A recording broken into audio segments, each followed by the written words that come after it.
كدأب آل فرعون والذين من قبلهم كفروا بآيات الله فأخذهم الله بذنوبهم إن الله قوي شديد العقاب۔ كدأب آل فرعون آج سورۃ الانفال آیت نمبر 52 سے بیان ہے۔ ان کی عادت فرعون کے متبعین اور ان سے پہلے لوگوں کی مثل ہے۔ والذین من قبلہم، ان کی جو عادتیں ہیں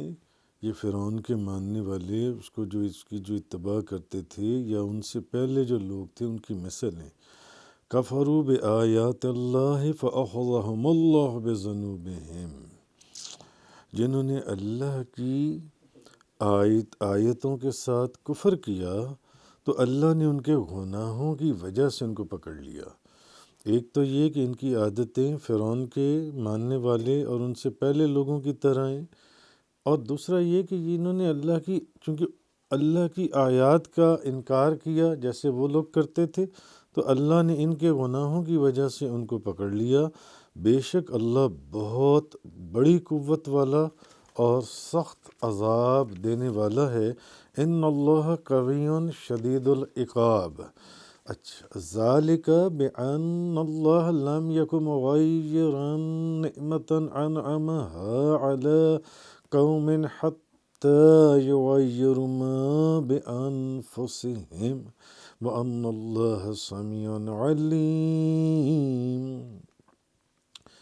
یہ اس لیے ہے کہ اللہ جس قوم کو کوئی نعمت عطا فرمائے تو اس وقت تک وہ اس نعمت کو تبدیل کرنے والا نہیں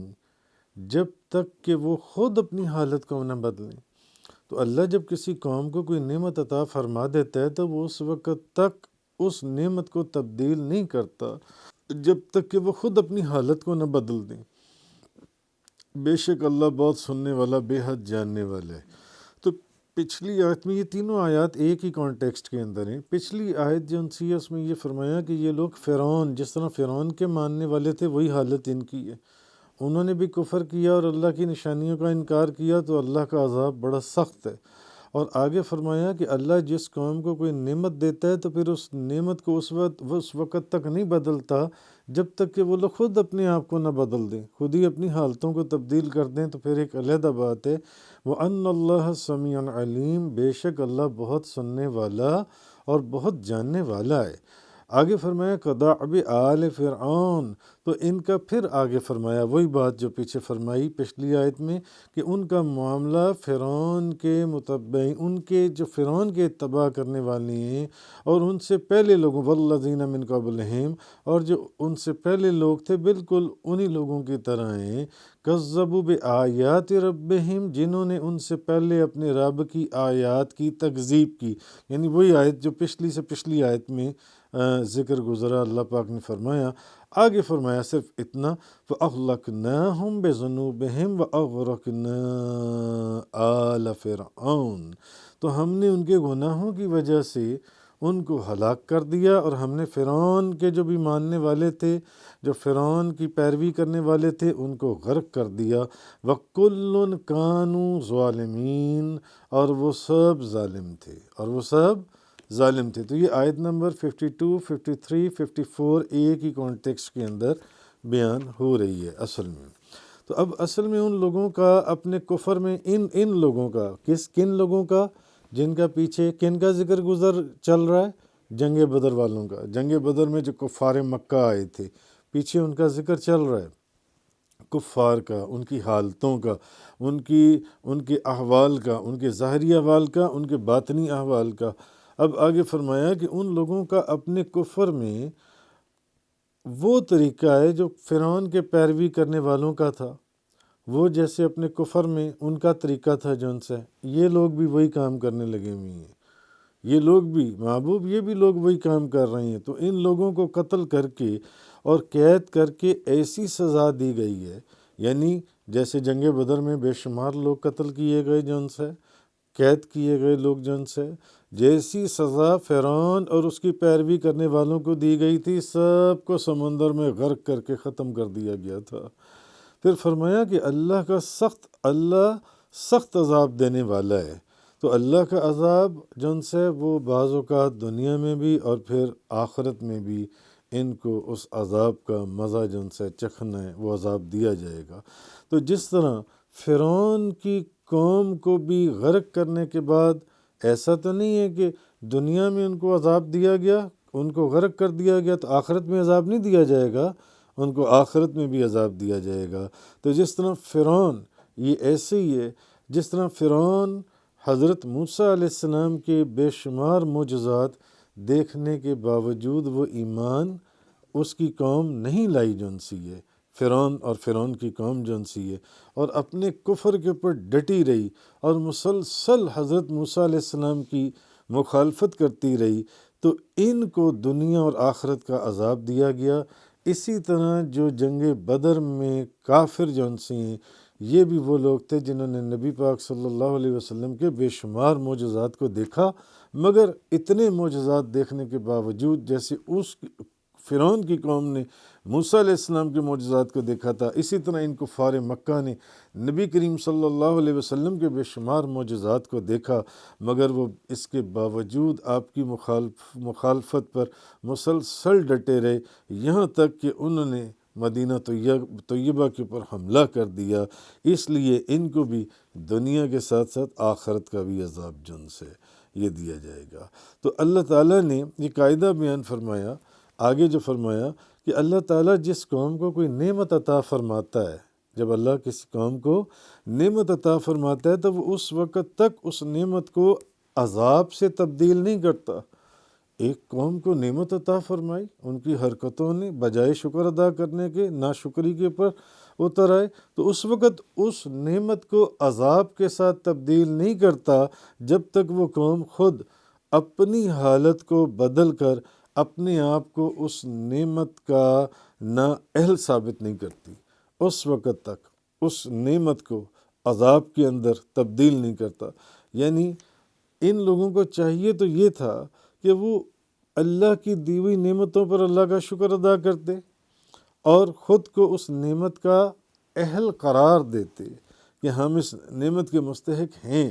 تو اس نعمت کو تبدیل نہ کیا جاتا، مگر نعمتوں کے باوجود ناشکری کرتے تھے، معجزات کو دیکھنے کے باوجود مخالفت کرتے تھے، اور مخالفت اس حد تک کہ الٹا مدینہ طیبہ کے اوپر انہوں نے چڑھائی کر دی اور جنگ کے لیے آ گئے۔ تو جب وہ شکر کرنے کی بجائے کوئی شخص پھر کفران نعمت کرے تو پھر وہ اپنے عمل سے یہ ظاہر کر دیتا ہے کہ وہ اس نعمت کا اہل ہی نہیں ہے، تو پھر اللہ اس نعمت کو عذاب کے ساتھ تبدیل کر دیتا ہے۔ مثلا کچھ اور مثالیں، اللہ تعالیٰ نے انہیں عقل عطا فرمائی، ان کو ہاتھ دیے، بازو دیے، آنکھیں دیں، کان دیے۔ اچھا، نیک کام کرنے اور برے کاموں سے رکنے کے اوپر قدرت بھی عطا فرمائی، اگر وہ چاہیں تو نیک کام کریں اور اگر وہ چاہیں تو برے کاموں سے رک جائیں، یہ ان کی قدرت میں، مجبور تو نہیں ہے نا، آپ نیک کام کرنے پر مجبور تو نہیں ہو، یا برے کاموں سے رکنے پر مجبور نہیں، آپ کو قدرت بھی عطا فرمائی۔ تو چاہیے یہ تھا کہ وہ اپنی عقل سے غور اور فکر کر کے اللہ کی ذات اور اس کی وحدانیت کو پہچانتے، اور مگر انہوں نے کیا کیا کہ ان چیزوں پر غور کرنے کی بجائے کہ وہ اللہ کی وحدانیت کو پہچانتے، نبی پاک صلی اللہ علیہ وسلم کی رسالت کا، آپ کی نبوت کا اقرار کرتے، سر تسلیم خم کرتے،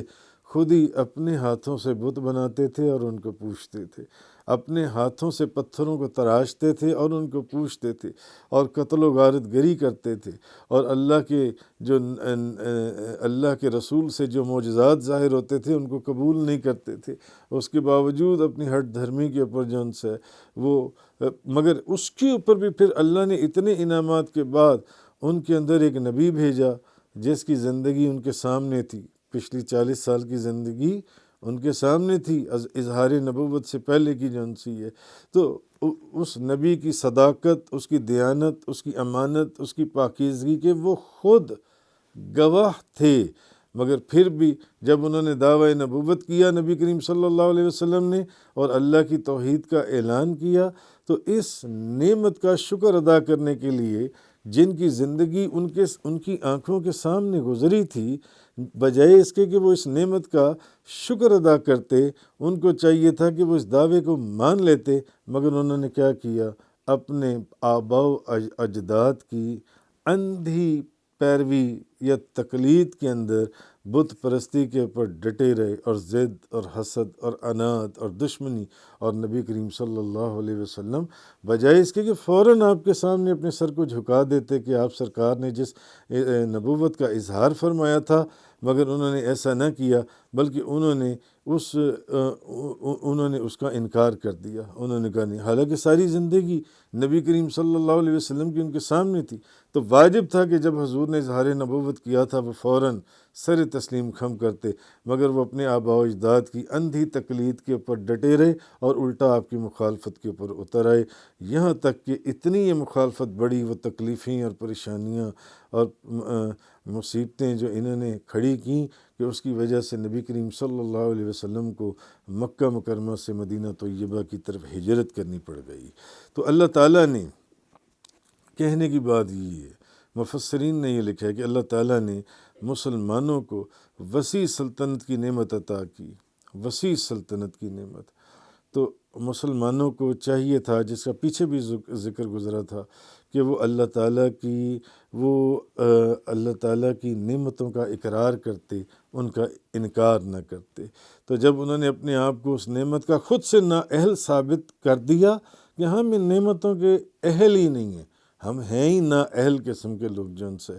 تو پھر وہ اسلامی سلطنت جو اگر آپ غور کریں تو نبی کریم صلی اللہ علیہ وسلم کے بعد بھی جو 3 بر اعظموں افریقہ، یورپ اور ایشیا میں پھیلی ہوئی تھی، وہ چھوٹے چھوٹے ملکوں کے اندر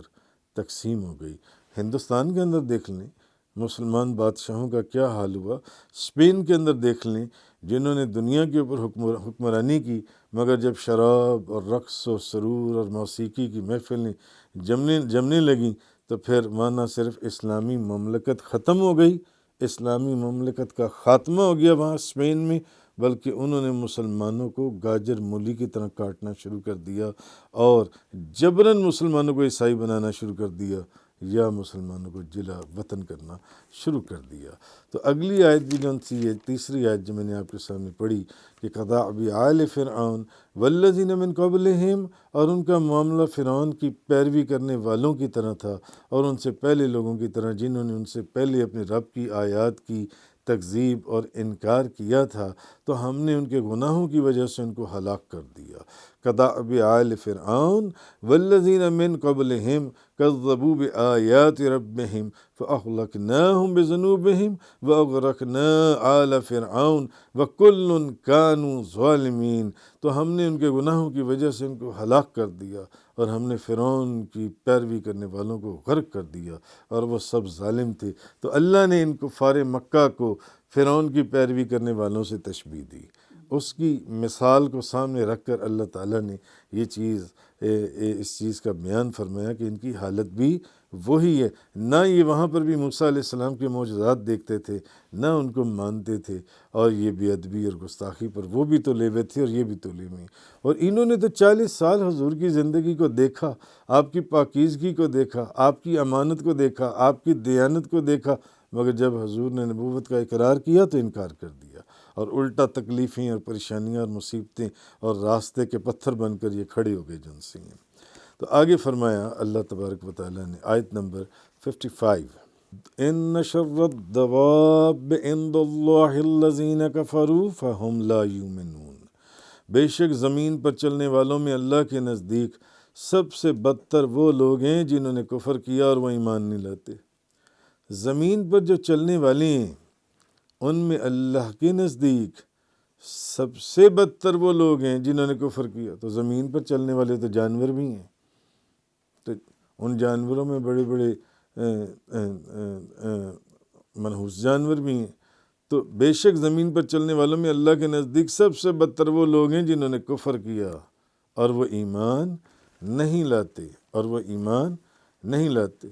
تو اصل میں حضرت ابن عباس رضی اللہ تعالی عنہما انہوں نے یہ فرمایا کہ یہ قریش کی ایک جماعت ہے جس کا نام بنو عبد الدار تھا، یعنی ان سے مراد ایک قبیلہ تھا بنی قریظہ اور ایک قبیلہ تھا بنی نذیر، یہ یہودیوں کے قبیلے تھے سارے جنسی، تو جن سے نبی پاک صلی اللہ علیہ وسلم نے کسی وقت میں صلح کا ایک ایگریمنٹ کیا تھا، صلح کا ایگریمنٹ کیا تھا، تو صلح کی تھی، معاہدہ کیا تھا، تو ان لوگوں نے، یہ جو قبیلے تھے یہودیوں کے، انہوں نے اس ایگریمنٹ کے باوجود کفار کو اسلحہ مہیا کر کر اس ایگریمنٹ کو توڑ دیا، اس معاہدے کو توڑ دیا، جبکہ یہ معاہدہ ہوا تھا کہ تم ایسی کوئی حرکت نہیں کرو گے جن سے، مگر انہوں نے انڈر گراؤنڈ اس معاہدے کو توڑ دیا۔ پھر انہوں نے کیا کیا کہ انہوں نے توبہ کی اور دوبارہ معاہدہ کیا، لیکن حضور نے پھر معاہدہ کر لیا ان کے ساتھ، پھر ایگریمنٹ کر لیا، لیکن جب غزوہ خندق میں سارا عرب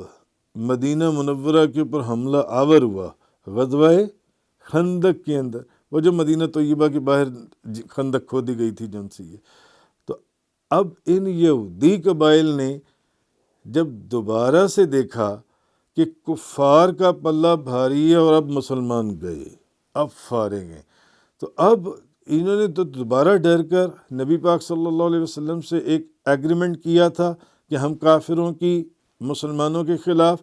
مدد نہیں کریں گے، انہوں نے جب دیکھا اب تو سارا عرب آ گیا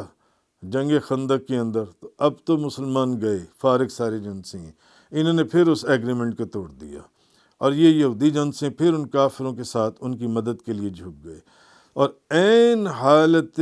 جنگ میں ادھر جنگ تیار تھی اور ادھر ایگریمنٹ تھا، اور مسلمانوں کو پتہ تھا کہ یہ پیچھے اس ایگریمنٹ کو نہیں توڑیں گے، مگر انہوں نے جن سی یہ دغا کی مسلمانوں کے ساتھ جن سی۔ اصل میں اب آپ اس کا کانٹیکسٹ سمجھ گئے کہ یہ بات ہو کیا رہی ہے، اب بات چل کیا رہی ہے۔ تو اصل میں اس آیت نمبر 55 کے اندر یہ چیز فرمائی گئی، یہ جن سی ہے، ان شر الدواب عند اللہ الذین کفروا فہم لا یؤمنون، بے شک زمین پر چلنے والوں میں اللہ کے نزدیک سب سے بدتر وہ لوگ ہیں جنہوں نے کفر کیا اور وہ ایمان نہیں لاتے۔ آیت نمبر 55۔ اچھا آگے آیت نمبر 56 کے اندر الذین عاہدت منہم ثم ینقضون عہدہم فی کل مرۃ وہم لا یتقون، ان میں سے بعض لوگوں سے آپ نے معاہدہ کیا اور وہ ہر بار اپنے معاہدے کو توڑ دیتے ہیں، تو اور وہ نہیں ڈرتے، یعنی آپ نے ان میں سے بعض، اگلی آیت میں بھی اسی کانٹیکسٹ میں بات ہو رہی ہے، تو بعض لوگوں نے آپ سے معاہدہ کیا اور وہ ہر بار اپنے وعدے کو جو آپ ایگریمنٹ کرتے ہیں وہ توڑ دیتے ہیں، اور وہ نہیں ڈرتے۔ تو وہی بات وہ جو بنو قریظہ اور بنی نذیر کی میں نے آپ کو بتائی، جن کے ساتھ تھا، تو جنہوں نے جنگ بدر والے دن نبی پاک صلی اللہ علیہ وسلم سے کیا ہوا ایگریمنٹ توڑ دیا اور کفار مکہ کو انڈر گراؤنڈ اسلحہ فراہم کر دیا، اور پھر انہوں نے کہا کہ نہیں یا رسول اللہ ہم سے تو غلطی ہو گئی، معاف کر دیں، دوبارہ ایگریمنٹ کر لیا، اور انہوں نے پھر اس ایگریمنٹ کو جن سے کب توڑ دیا؟ جنگ خندق والے دن، پھر انہوں نے توڑ دیا، پھر انہوں نے کہا کہ اب تو کوئی ڈر خوف ہی نہیں ہے، مسلمان تو فارغ ہو جائیں گے، اب اتنی دنیا آ گئی ہے لڑنے کے لیے جن سی ہے، تو وہ اللہ پاک نے فرمایا کہ اور وہ نہیں ڈرتے، یعنی وہ اللہ سے اس عہد شکنی کے اندر جن سے وہ نہیں ڈرتے جن سے۔ تو آگے فرمایا آیت نمبر 57 کے اندر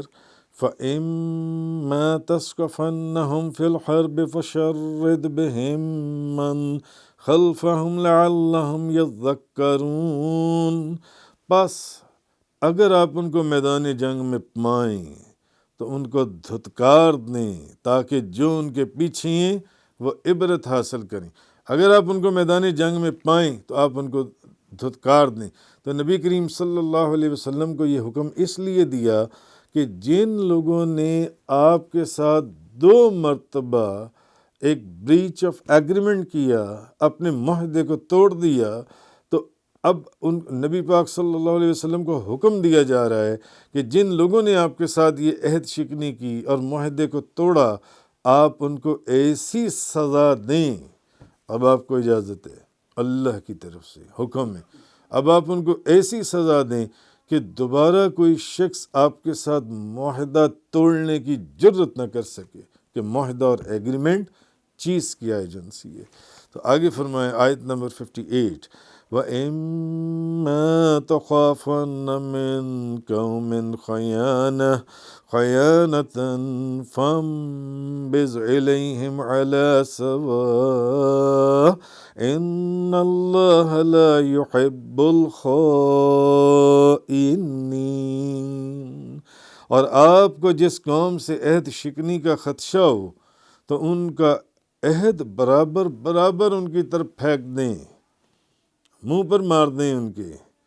جو لوگ یہ کام کرتے ہیں۔ ان اللہ لا یحب الخائنین، بے شک اللہ عہد شکنوں کو، وعدہ توڑنے والوں کو اور معاہدوں کو توڑنے والوں کو اللہ تعالیٰ پسند نہیں کرتا ان کو۔ تو اس اصل میں اب اس آیت کا، وہی میں نے آپ کو کانٹیکس تو پیچھے بتا دیا، اب اسی کانٹیکس میں آگے بھی اس آیت کے اندر بات ہو رہی ہے، یعنی جب کسی قوم سے اس کی عہد شکنی کے آثار ظاہر ہو جائیں، یعنی پتہ چل جائے کہ یہ معاہدے کو توڑ لیں اور دلائل سے ثابت ہو جائے کہ وہ معاہدے کو توڑ لیں، یہ بات سمجھنے کی ہے، اس کی عہد شکنی کے آثار ظاہر ہو جائیں اور دلائل سے ثابت ہو جائے کہ وہ معاہدے کو توڑ لیں، تو پھر ان سے معاہدہ توڑ دینا واجب ہے، کیونکہ بنو قریظہ نے نبی کریم صلی اللہ علیہ وسلم سے معاہدہ کیا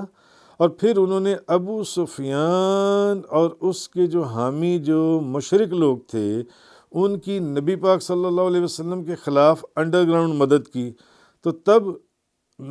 نبی کریم صلی اللہ علیہ وسلم کو یہ قوی گمان ہوا کہ یہ آپ کے اور آپ کے اصحاب کے ساتھ بد عہدی کریں گے۔ اب حضور کو ایک اندازہ نہیں تھا، ایک قوی گمان ہو گیا کہ نہیں، یہ اب جو آثار ظاہر ہونا شروع ہو جائیں اور دلیل سے ثابت ہو جائیں تو پھر ان سے معاہدہ توڑ دینا، ورنہ معاہدہ توڑنا ایک دن پہلے بھی واجب نہیں ہے، ورنہ نہیں، مگر جب دلائل سے ثابت ہونا شروع ہو جائے، آثار ظاہر ہو جائیں جن سے، کیوں جو اپنا ہوتا ہے جب اس کے وجود کے اندر کوئی تبدیلی آتی ہے تو اس کے آثار اور کچھ نشانیاں ایسی ہوتی ہیں جس سے آپ پہچان جاتے ہیں کہ اب یہ بندہ پہلے جیسا نہیں رہا، یہ بندہ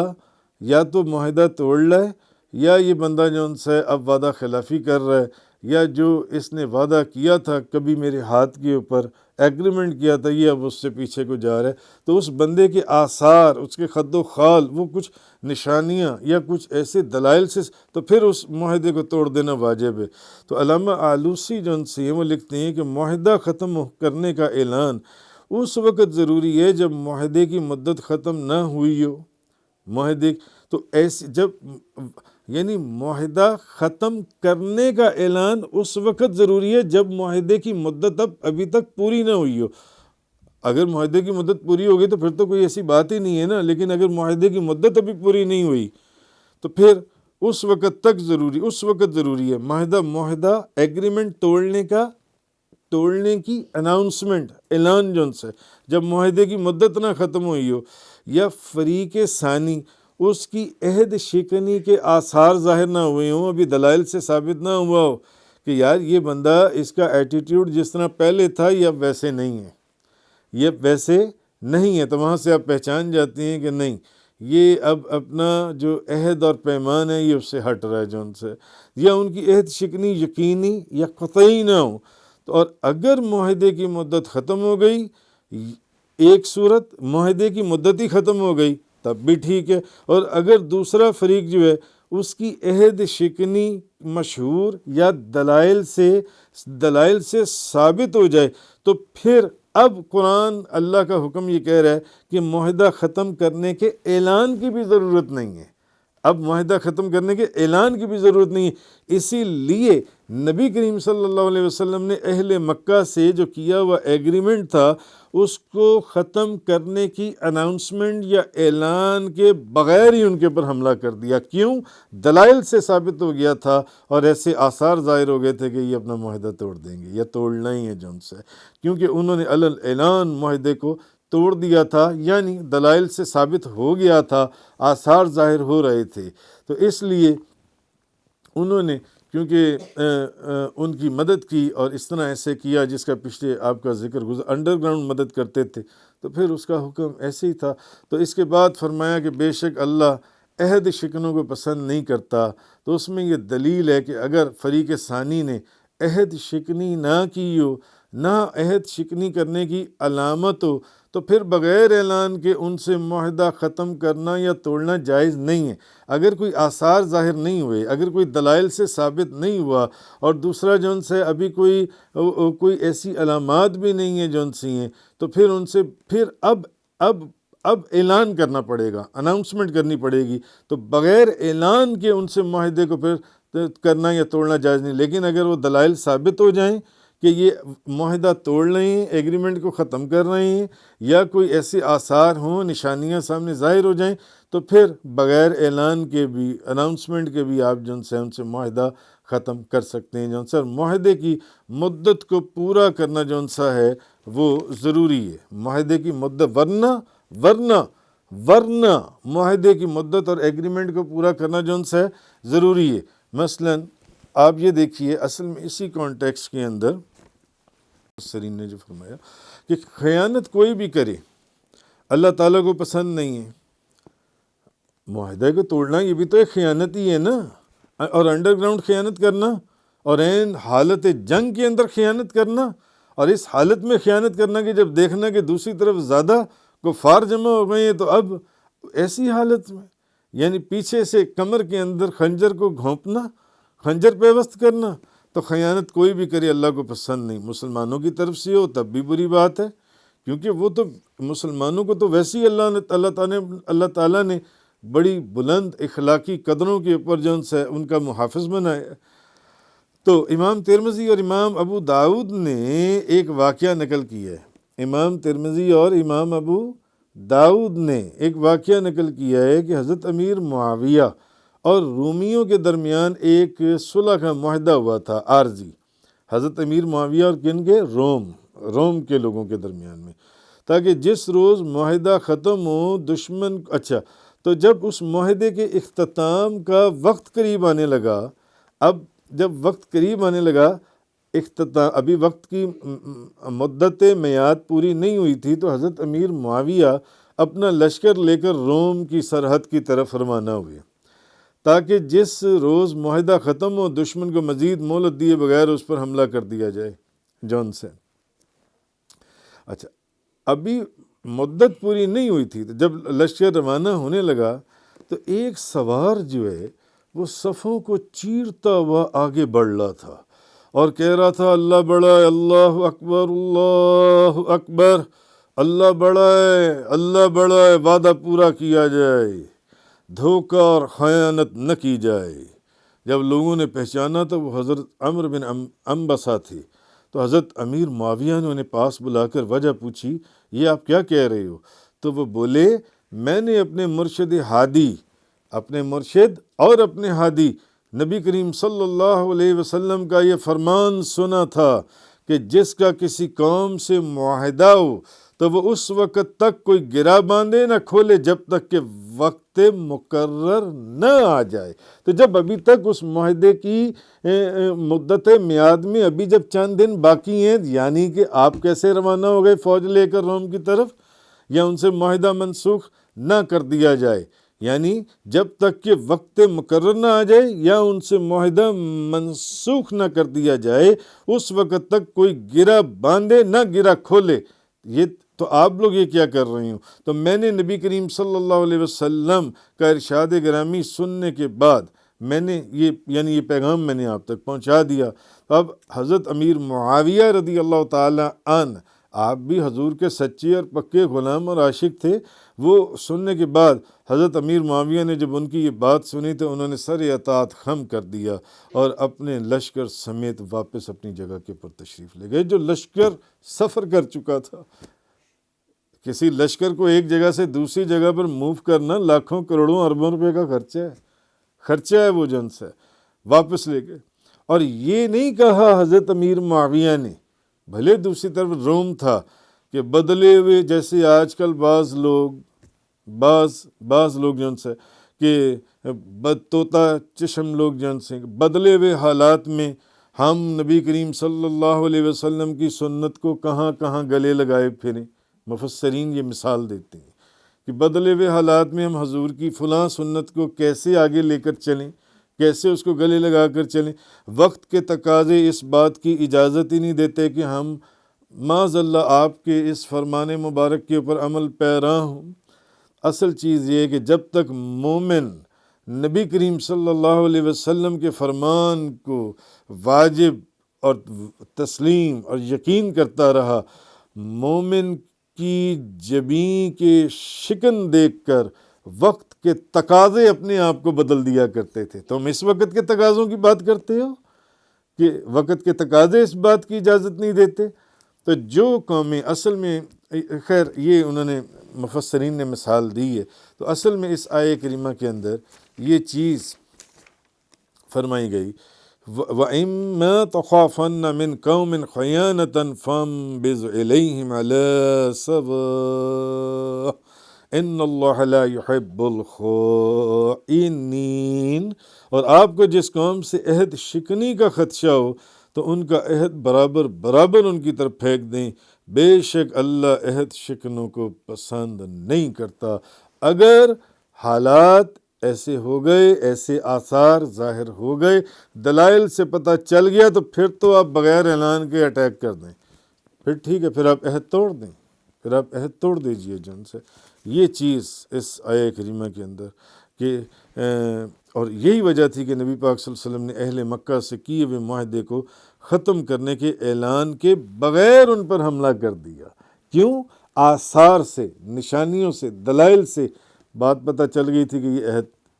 توڑ دیں گے، توڑ چکے ہیں۔ پتہ چل جاتا ہے نا بندے کے رویے سے جن سے۔ تفسیر قرآن کا یہ لیکچر انگلش میں سننے کے لیے براہ کرم ڈسکرپشن میں موجود لنک پر کلک کریں۔